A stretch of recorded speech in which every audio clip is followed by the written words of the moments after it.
4+1 합의로 최종 성안된 공수처 법안. 그런데 대검이 여기 중대한 독소 조항이 있다. 공개적으로 반발하고 나섰네요. 검찰의 수사 과정에서 공직자 범죄 정보를 발견하게 되면 모두 공수처에 통보해야 한다. 이 조항이 문제라는 건데. 자, 민주당의 입장 듣겠습니다. 이상민 의원 안녕하세요.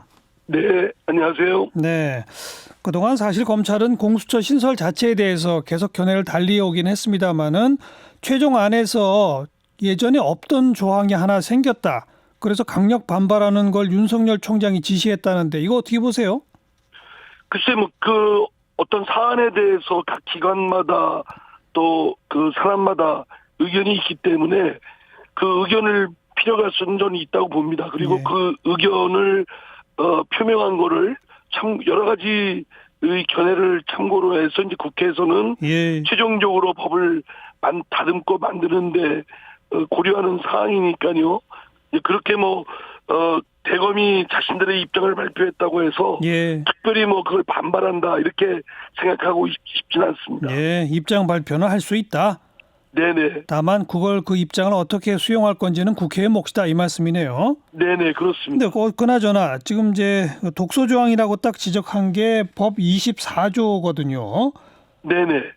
수사처 이외에 즉 공수처 이외에 다른 수사기관이 범죄를 수사하는 과정에서 고위공직자 범죄 등을 인지한 경우 그 사실을 즉시 수사처에 통보해야 한다. 이 조항 어떻게 보세요? 그 조항은 그 수사기관, 그러니까 경찰과 검찰 그리고 공수처가 있고 이제 그 고위공직자의 특정 범죄에 대해서 수사기관이 각각 했을 때 예. 그로 인한 수사의 혼란을 미연에 방지하고 그리고 좀 효율성을 기하기 위해서 그거를 두은 것입니다. 예. 그런데 이제 검찰에서는 검찰에서 수사를 고위공직자에 대한 특정 범죄에 대해서 수사를 하는데 그 네. 관련 정보를 곧바로 공수처에 제공하게 되면 예. 이것이 이제 정권의 입맛에 맞게끔 이렇게 좌지우지될 수 있지 않느냐 이런 우려를 하는데요. 예. 저는 우려가 완전히 근거 없다고 생각되지는 않습니다. 그러나 공수처가 둔 것은 고위공직자의 모든 범죄가 아니고 특정 범죄에 대해서는 공수처로 하여금 전담토록 하는 그 취지이기 때문에 그렇죠. 예. 이 경찰과 검찰 공수처 사이의 역할 분담을 로 인한 네. 그런 것들이 혼선이 생길 수 있는 걸 미리 막기 위한 그런 예방적 조항이다. 그렇게 이해를 하고 예. 이와 관련된 지침을 상호 협조하는 그런 세부적인 조항을 장치를 만들면 되지 않을까 싶습니다. 네. 하긴 이 공수처라는 게 고위공직자 비리 수사처죠. 네네, 그렇습니다. 즉 고위공직자의 비리는 이 공수처가 수사한다 이거 아닙니까? 예, 그렇습니다. 그럼 경찰이나 검찰이 다른 사건 수사하다가 고위공직자가 관련된 사실을 발견하면 통보하는 게 어찌 보면 당연한 거네요. 그렇습니다. 그래서 이제 공수처가 그 사건을 공수처가 전담해서 하는 게 맞는지 아니면 그냥 경찰이나 검찰이 수사에 맡기는 게 난지를 검토해서 예. 만약에 공수처가 해야 되겠다라고 싶으면 사건을 잊혀도록 이제 의무지어진 것이고 그거는 예. 각 기관마다의 역할 분담이고 또 그를 통제하도록 한 것은 수사상 혼선을 미연에 방지하기 위한 그런 뜻이고 네. 만약에 이제 검찰이 걱정하는 그런 부분이 있다면 이거는 이제 하부 규정으로서 그러한 것들이 권력이나 정권에 의해서 좌지우지되지 않도록 협의하는 장치를 마련하면 될 것으로 생각됩니다. 예. 그런데 이제 대검 측은 모든 이런 상황을 다 보고하도록 하고 그 보고 받아가지고 공수처가 자체적으로 판단해서 공수처가 수사할지 그냥 검찰이 계속 수사하도록 할지 판단하겠다는 거는 그럼 공수처가 대검의 상급기관이냐 이렇게 얘기하는 거예요. 어떻게 보세요? 상급기관이라는 뜻이 아니고 역할 분담이죠. 말씀드린 대로 모든 공직자가 아니고 공직자 중에서 한정된 고위공직자 그리고 고위공직자 중에서도 한정된 부패범죄 비리 사건에 한정해서만 그 공수처가 전담토록 하는 것이 맞다. 예. 이에 대해서는 수사를 전담토록 하는 역할 분담에서 비롯된 것이고, 그 역할 분담에서 비롯된 그 혼선을 예방하기 위한 예. 장치일 뿐이다. 예. 이거를 상급기관, 상하 조직 지휘 관계로 오해하는 건 좀 지나친 과잉이라고 생각됩니다. 또 한 가지, 이게 사개특위나 법사위에서는 전혀 검토된 바 없고 사개특위에서 처음 성안됐을 때까지만 해도 조항이 없었는데 4+1 협의 과정에서 갑자기 24조가 끼어들어갔다. 이렇게 문제 제기하는데 우선 사실관계는 맞아요? 글쎄요, 사개특위에서는 이 문제 이거 논의를 하는 중에 뭐 개별 의원이 얘기했는지 모르겠습니다만 예. 당초 패스트트랙에 올라가 있는 안에는 없는 건데, 그렇죠. 그렇기 때문에 이제 4+1 그 합의안에서 그 수정안으로 제출을 하는 것이죠. 예. 이게 법안으로 확정된 것이 아니고 법률안으로 이제 수정안을 제출하면 예. 그에 대한 검토를 할 것이고, 예. 그런 검토 중에 대검의 입장이 표명된 것이고, 그걸 고려해서 이제 국회에서는 입법부로서 법을 다듬어서 이제 만들면 될 일이라고 생각됩니다. 아니, 그 어쨌든 처음에 패스트트랙에 태울 때에는 이 조항이 없었는데 막판 4+1 논의 과정에서 이 조항이 왜 들어갔느냐 이걸 묻는 거예요. 아니, 그거는 국회 입법 과정에서 당연히 어떤 조항이든 그 새로운 그 사항이 추가될 수도 있고 삭제될 수도 있고, 예. 뭐 그거는 수정되는 거는 그렇기 때문에 수정안을 제출하는 것이죠. 그러니까 민주당 입장에서 이 조항이 어떤 상황 변화 때문에 새롭게 필요하다고 판단하셨느냐 이 질문입니다. 예.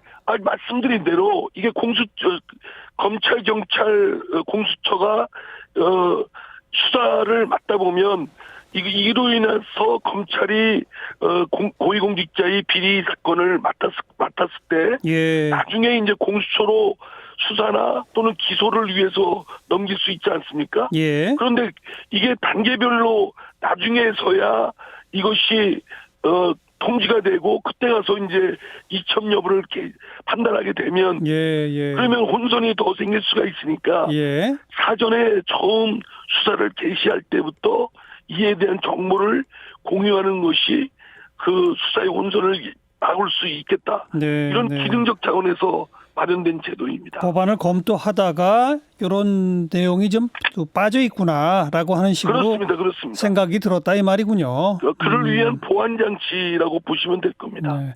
반대로 이 법안에는 공수처가 수사를 다 했는데 이건 기소감이 아니다 이런 판단이 들었을 때는 모든 수사 자료를 대검 쪽에 다 보내도록 하는 이런 조항도 있다면서요?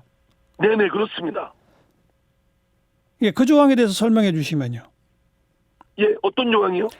그러니까 공수처가 수사를 했는데 네네. 이건 기소감이 아니다 불기소 결정을 하게 되면 네네. 그동안에 수사한 모든 자료를 대검 쪽에 이첩하도록 하는 그런 조항도 있다면서요. 27조에. 네네. 그것의 의미는요. 원칙적으로 이제 공수처는 고위공직자의 부패 사건에 대해서 예. 원칙적으로 수사만을 맡게 되고, 예. 다만 기소 여부, 그러니까 판사, 검사, 고위직 경찰에 대해서만 기소를 맡지 않습니까? 예. 그러니까 이제 고위공직자의 비리 사건에 대해서 기소권은 원칙적으로 공수처가 아닌 그 검찰이 갖게 되어 있습니다. 예. 그렇기 때문에 이제 판사, 검사, 경무관 이상의 경찰이 아닌 그런 경우에는 예. 그 기소 여부는 공수처가 결정하는 게 아니지요. 검찰이 간다 이거죠. 예. 또 그는 판사, 검사, 고위 경찰에 대한 불기소를 공수처가 결정했을 때도 관련 자료를 전부 검찰로 보내라는 얘기는 만약에 지금 야당이 우려하듯이 정권 입맛대로 고위공직자 사건을 뭉개버리려고 하면 공수처가 대신에 대검이 그 자료를 받아서 다시 수사할 수 있다는 거 아니에요? 그렇습니다. 예. 네. 그러니까 원칙적으로 수사와 기소를 분리한다는 전제하에서 예. 그 수사는 공수처가 하고, 또 그리고 원칙적으로 이제 기소 여부는 검찰이 맡는데, 다만 예외적으로 판사, 검사, 경무관 이상의 경찰에 대해서는 예. 공수처가 갖지만, 만약에 말씀드린 대로 뭉개거나 또는 이를 방치하거나 이럴 때는 대검에서 그와 같은 절차에 의해서 견제할 수 있는 예, 또 예. 시정할 수 있는 장치가 마련되어 있습니다. 알겠습니다. 그건 그렇고 오늘 조국 전 장관 구속영장 청구에 대한 실질 심사를 받았는데 검찰의 구속영장 청구는 어떻게 평가하세요? 저는 특히 정무직 공직자가 한 판단 사항에 대해서 사후적으로 검찰이 위법 여부를 그렇게 단칼에 자르듯이 할 수 있는 건 적절치 않다고 생각됩니다. 예. 어떤 사항이든 판단 사항이 있는 것이고 예. 재량 사항이 있는 것이고 그거에 대해서 물론 당부당은 판단할 수 있지만 예. 그렇다고 타당하냐 부당하냐를 하는 문제와 불법이냐 적법하냐 문제, 특히 범죄를 구성하느냐 문제는 예. 다르다고 생각되고요. 예. 형법상 직권남용죄가 되기 위해서는 매우 엄격한 조건을 갖춰야 되는데 예. 그걸 사후적으로 검찰이 직권남용죄로 의율해서 구속영장을 청구하는 건 제가 보기엔 물론 이제 법원의 네. 영장심사 판단이 있겠습니다만 알겠어요. 과잉이 아니냐 이런 생각이 듭니다. 과잉이고 무리라고 본다.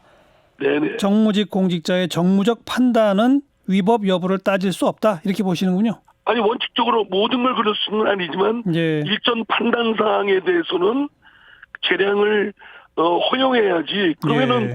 사후적으로 모든 것을 법의 형식적인 규율에 맞춰서 하게 되면 당부당의 문제가 적법 불법의 문제로 이어지고 알겠습니다. 곧바로 형사적 문제를 하는 건 과잉이라고 생각됩니다. 네, 오늘 법원의 판단 같이 한번 지켜볼게요. 고맙습니다. 네, 감사합니다. 더불어민주당 이상민 의원이었습니다.